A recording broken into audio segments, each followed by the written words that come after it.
Across the UK, this is Broadcast Revolution's Radio Road Trip.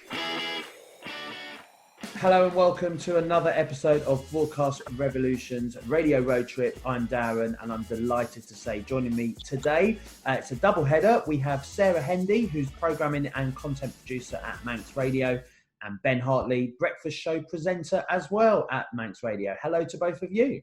Hello, good morning.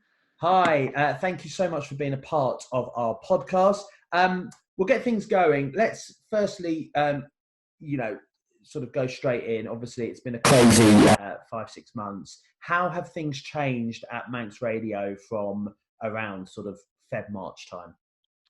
I think it changed massively to begin with, because obviously our full focus from about mid-March onwards really went into coronavirus, because we were a couple of weeks behind the UK over here as things were building up across the water.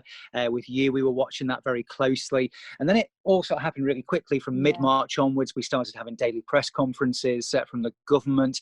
We had the first case the 19th of March. So very much focused on coronavirus, and it was literally all the news we had for a number of weeks.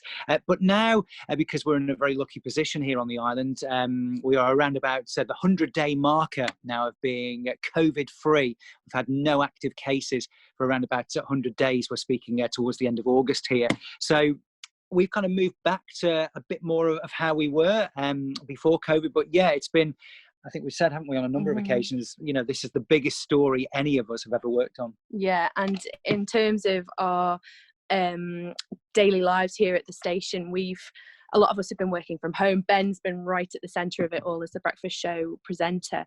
But we've found that I feel as though the community kind of regressed in a sense, in that where, say, 30 years ago, Manx Radio was very much at the centre of the community and the go-to place. We still are if there's a storm or the schools are going to close for whatever reason. And that, I think, Manx Radio sort of became that again.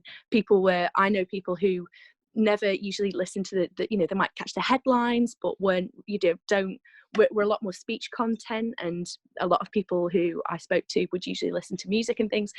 They were listening to Manx Radio all day, all evening, working from home, company on in the background, but also they knew that Manx Radio was the place that they were going to find out all of the latest correct information, because the rumour mill starts turning. And I think it really reaffirmed for us our role in the Manx community that period of time. I think what you've said is what a lot of stations have said, that local radio just became so important. It was, everyone was tuning in to get the information. So tell us a little bit more then, for those unaware about Manx Radio, how you perform as a station, your sort of target audience, and then maybe specifically a little bit more about the breakfast show.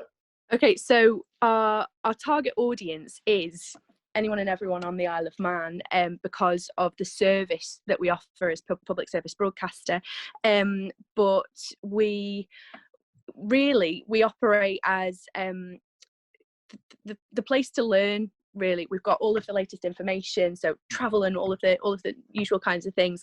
But we also have a big focus on community programs. So we have farming, and we have arts, and our native Gaelic language as well plays a big part in our programming. So it's really a place of information, isn't it? And and we're an interesting hybrid as well, because we're part commercial, part government funded. So we have government funding, but also a large part of our income is made up from commercial sponsorship and advertising. So that can be an interesting mix sometimes between the public service commitments and actually the commercial side as well. So we're quite different in that respect to many other radio stations. And as far as the breakfast show is concerned, we relaunched our breakfast offering almost a year ago. It was October 2019, and we'd had an hour-long speech programme in the morning up till then.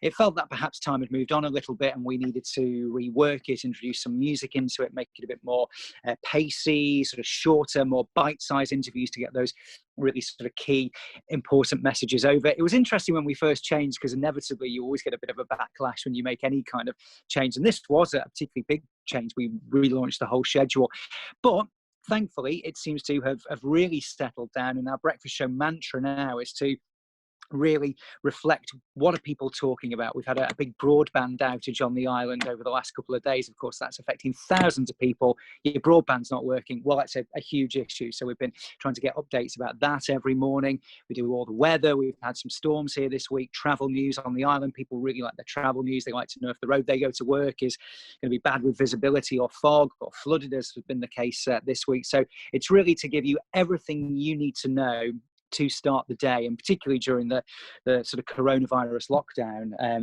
We were just giving the daily updates and dropping music to actually include more news, because it was absolutely that information that people needed to know, particularly during that time, affecting their daily life more than ever before.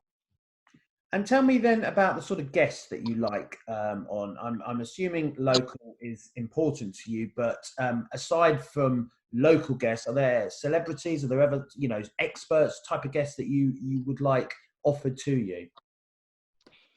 We have a lot of local content, as you say. Our local guests are kind of key, but it's always nice if there's a story happening across the water there that has a local angle, or somebody could speak who's informed. Then we'd always look at that, wouldn't we? Yeah, and on a couple of our speech programs, we've got a community program at lunchtime called The Man in Line, where we really encourage listeners to get in touch. It's their platform to have their say, and if there's a topic that's hot at the moment, we often have had medical experts on the phone. We prefer to speak to local experts, but if that's just not possible, then we've made great use of GNS offerings, particularly in terms of like statistics and help, information sharing. It's sometimes getting a broader picture, yeah, isn't exactly. it? We very much focus on what's happening here, but of course we keep a close eye as well on what's happening in the UK and beyond that as well, if it has an effect here. And people are still very interested in what's going on around the world, so we always try and reflect that as well. Yeah, and on the lighter side,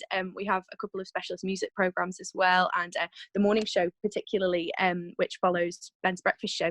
They, if there's a musician coming to the Isle of Man, they're always keen to get them on as well. So it's a good mixture. And what's the sort of split between, at the moment, coronavirus and non-coronavirus stories? It's interesting because we have moved on somewhat in terms of our coronavirus coverage, in the fact that there's not as much news about it as there was sort of 2-3 months ago. And I think there's a bit of a split, isn't there, in the fact that there's coronavirus stories that directly relate to the pandemic. There are stories that are indirectly related. For example, the Isle of Man and Guernsey have set up an air corridor. So we have an air link between the two islands. And that's been a fascinating story to watch play out over the last few weeks. So that's in your kind of second category. It's happening because of the virus. And then there's lots of other stories going on. And this has changed really over the last couple of months, where kind of what you might say more normal stories have come back into the mix. For example, the broadband outage this week, big weather stories over the last couple of weeks. We've had some really bad weather and lots of just your general everyday stories. Life has kind of gone back to normal to a large extent here on the island. So your more normal non-coronavirus stories, for want of a better way of putting it, have come back more into the fore. And it's all on merit as well. As I say, we're around the 100-day marker of the island being COVID-free. So obviously that's a big thing. So we're focusing perhaps at the moment a bit more on the virus than we have over the last few weeks. Mm-hmm. And where do you both get your news from?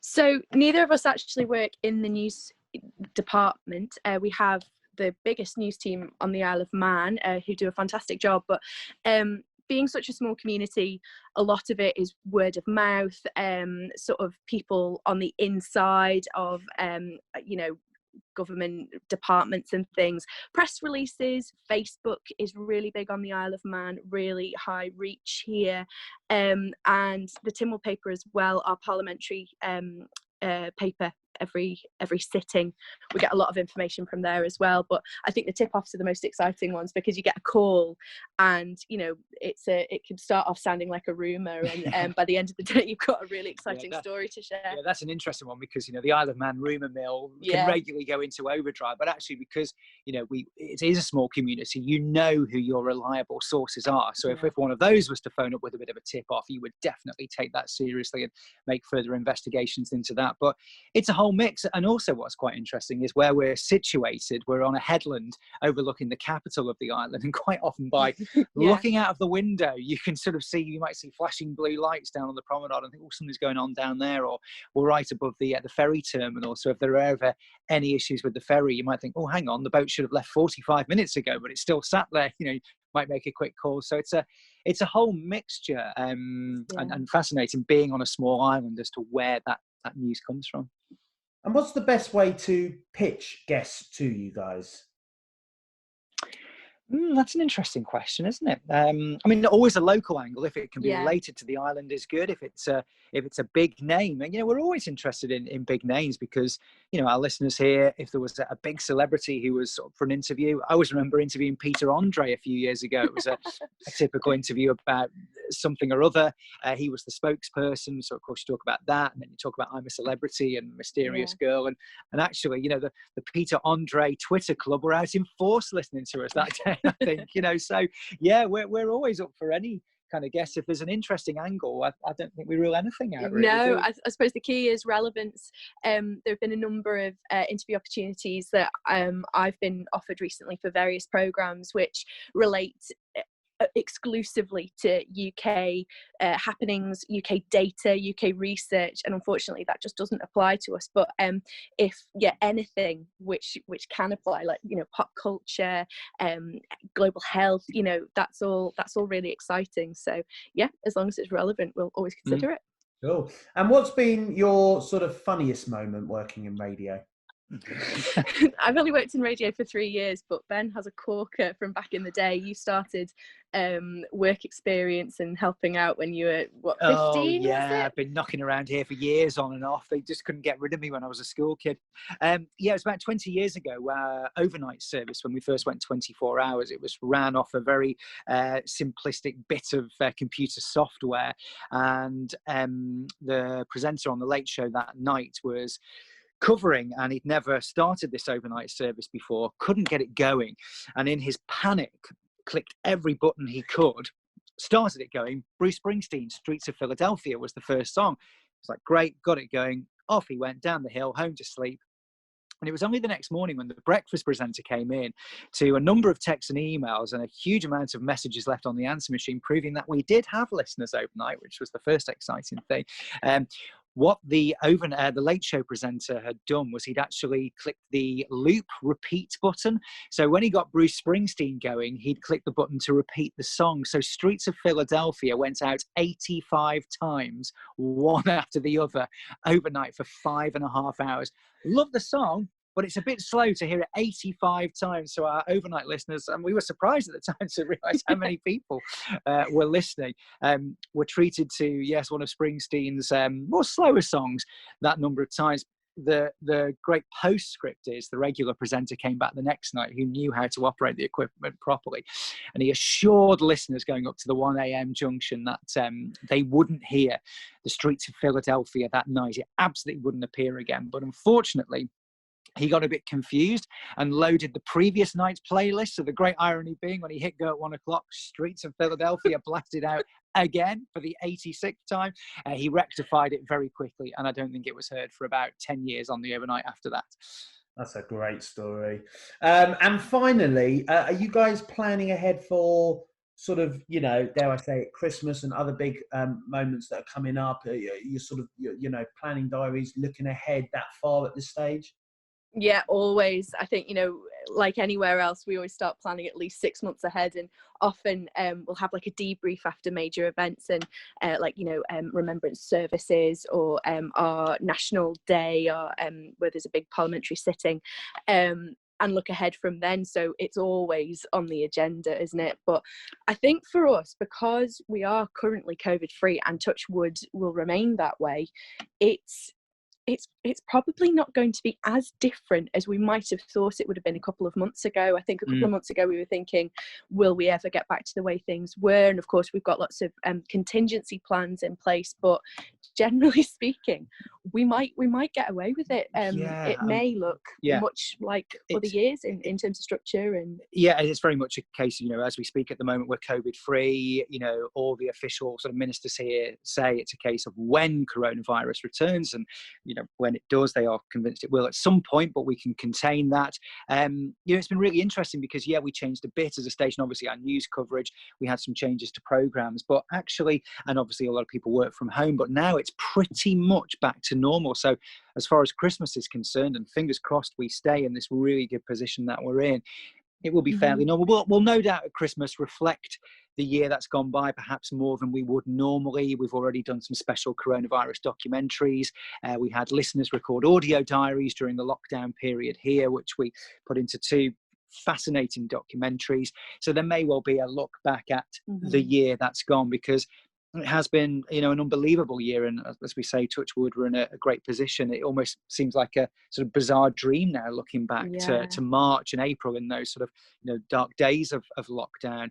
We will reflect it. And like you say, we're always looking ahead. You know what it's like in radio, you sort of finish one thing and then it's on to the next sort of special occasion, whatever it may be. So Christmas will be here before we know it, I think. And in terms of like special outside broadcasts for the Christmas season, or we often do a programme where a group of us will gather and kind of do Christmas stories and carols and memories of Christmases gone by, old Manx Christmas stories and things. We don't have to worry about social distancing at the moment, so it'll be much as it has been. Great. Well, guys, thank you so much for your time. It's really interesting to find out, what how things are different, certainly with you guys, and hopefully that will happen to us very, very soon, and also to find out a little bit more, how things work at the radio station. So I want to say a big thank you to Sarah Hendy, programming and content producer at Manx Radio, and Ben Hartley, breakfast show presenter at Manx Radio as well. Thank you so much, guys, for being a part of our Radio Road Trip podcast. No, you're welcome. Thanks very much. See you soon. Thank you. You've been listening to Broadcast Revolution's Radio Road Trip. Follow us on Twitter at Broadcast Revo and Instagram at Broadcast Revolution. #Join the Broadcast Revolution.